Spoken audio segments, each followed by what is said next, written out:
Hi, you guys. I'm that person that you saw in the pictures, and the reason I'm wearing a baseball hat is because they cut my hair so short that I hate it. But thanks to that, I'm gonna let my hair grow long again, like it used to be, like the pictures you saw. Now I don't know how I'm gonna look because I'm not as young as I was back then, but I'm gonna give it a shot. And I also went all out with all of this food because tomorrow is it's not live, it's 2 hours behind, streaming of Black Sabbath final show, and also Ozzy saying farewell. I bought this ticket to view it tomorrow, and it goes from 1 in the afternoon till about 9 in the evening, with a bunch of metal bands playing, honoring Ozzy Osbourne as a solo, and also Black Sabbath, Metallica, Tool, Slayer, Anthrax. I mean, all kinds of bands that I grew up with. And Black Sabbath was like the number one band that I loved, and I think it was mostly because of Tony's guitar playing. My name is not Damian Sabatini, my legal name. I came up with Damian Sabatini as my stage name when I was pursuing dark metal career in Hollywood back in the 90s. That lasted for about 4 years, I think. And unfortunately, I took a wrong turn. I fell off the edge of the world, and I fell into a world of 3 identities. And as much as you're going to freak out, I even fell into a world of a different gender, of which I also started another YouTube channel, but I said I wasn't going to talk about that on this channel, Damian's Doom. But I fell off very bad with a lot of drug addiction and a bunch of other crap, man, that I just don't want to go into. I was reborn recently, about 9 years ago, almost. Or 7, I think, and it's been very difficult to come back to Damian, because the only way I can explain it is, you know how you hear that when people have been in prison for so many years that when they get out, they don't know how to handle it, or they don't know how to cope with it, because everything has changed from the time they were first in prison. There might have not have been cell phones or internet or pronouns or wars or all kinds of jihads and who knows what. I don't know. Then they get out after 20 years. I fell off for about approximately 20 years after Damian Sabatini left the metal scene when he was 24, about 24 years old. I had to stop pursuing the music career. It was a shock when I came back to try to recover Damian Sabatini. And that's the only way I can explain it, like somebody from prison who was in prison for 20 years and then they get out, and now there's cell phones, now there's internet, now there's social media and all this other crap going on, and it's a shock. So to me, it's been like that. When I found out that it was supposed to be Ozzy, I don't know, it was supposed to be Ozzy Osbourne's farewell to the fans, but then the more I kept seeing on the internet, they keep announcing Black Sabbath. I said, fuck yeah, man. I wasn't very much into Ozzy when he was a solo with Randy Rhoads, yeah, but then he got too commercial for me, and then I went into more of Black Sabbath with Ronnie James Dio. When Ronnie James Dio came out, it was like, man, oh man. I think this is probably one of the signs of my doomness. It was this tattoo, this dragon. So the name came Damian Sabatini from Black Sabbath. So the name Damian Sabatini came from Black Sabbath when I was in my 20s in Hollywood.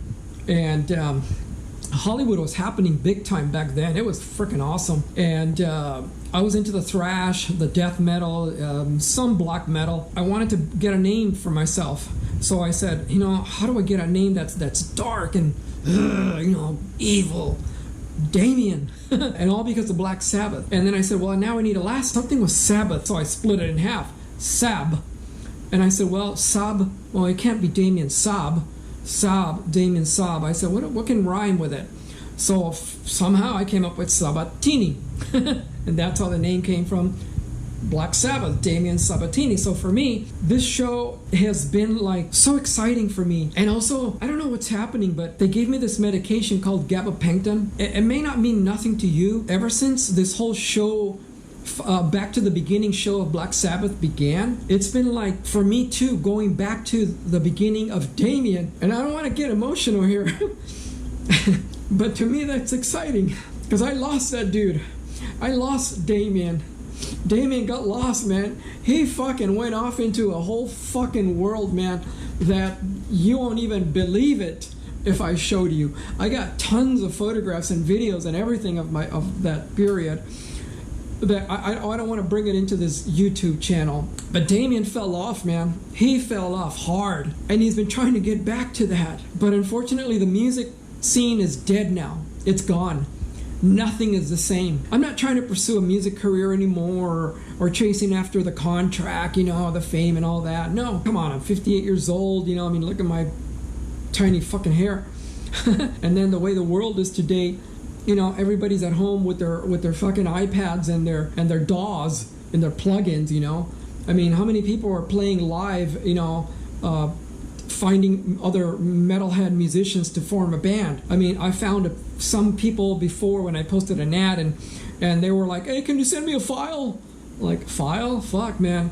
When I was pursuing the music career, you know what? We met in person with our amps and everything, and we jammed, and we had to see if we collaborated.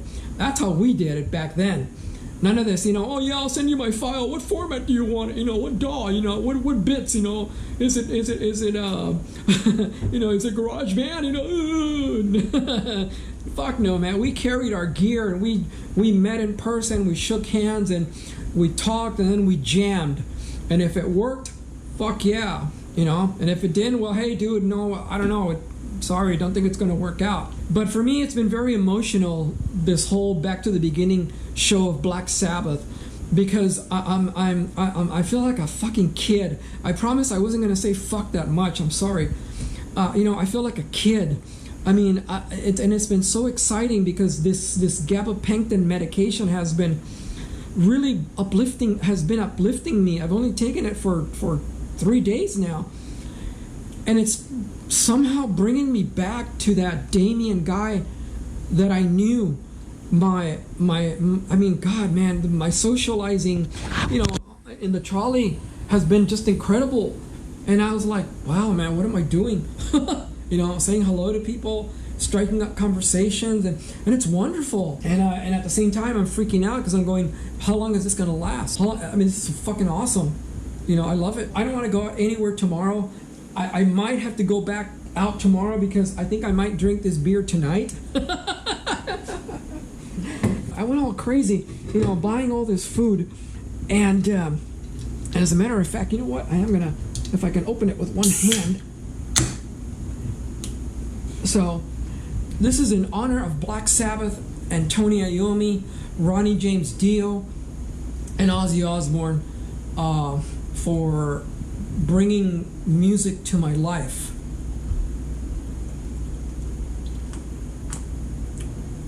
Oh yeah, I remember I shook Tony Bill Ward's hand.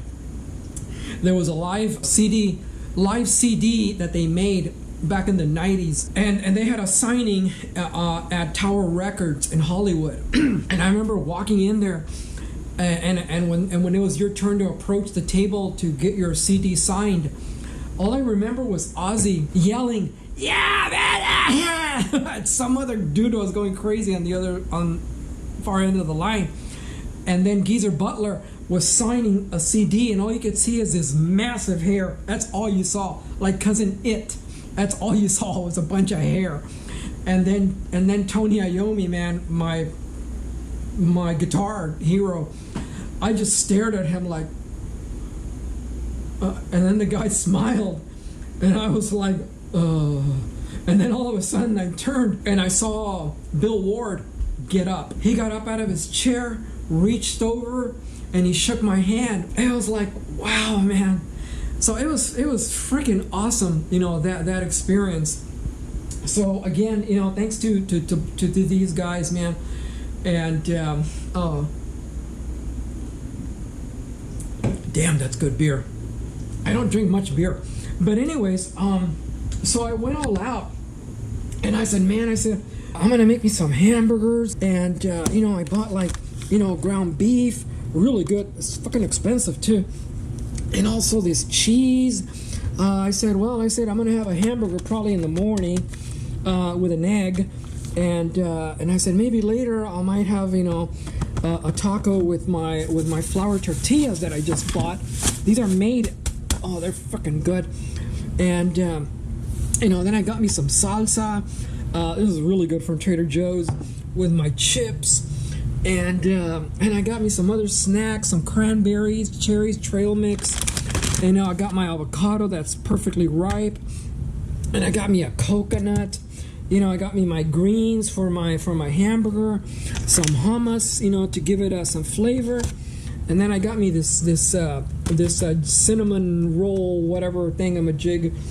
And I said, I am not going to leave the whole day tomorrow, because I want to sit here from 1 in the afternoon till about, 7 o'clock when Guns N' Roses come on. I hate Guns N' Roses. I don't like them. And they're going to play for like 20 minutes, I think, or 25 minutes. I think 25 minutes. I said, maybe that's when I'll take a break and take a shower or something, feed the dog. Or go walk the dog or something, and then I'll come back, because it's going to be fantastic after that. But I'm just so excited, man, and I feel like a kid reliving Damian again. Like back in the days, when I was all like I am now, like all gung-ho and excited about music and concerts. It's a freaking honor to have lived during the 90s and experienced that short period of Hollywood metal, the Hollywood metal scene, and being part of it as a musician. Thank you for the new members that have subscribed to my channel. I found this photograph of Mesa Boogie store back in the days when I used to go in there all the time. And I think right next door, right here was Carvin was it was Mesa Boogie, and then I think Carvin, this was Carvin, and then right next door was, I don't know, man, like all over this intersection.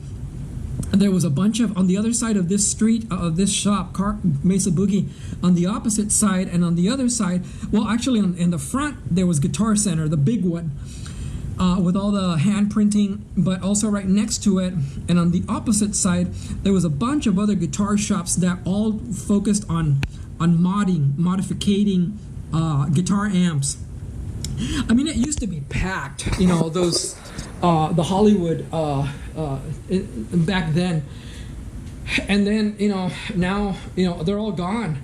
They're all gone because the music is dead over there.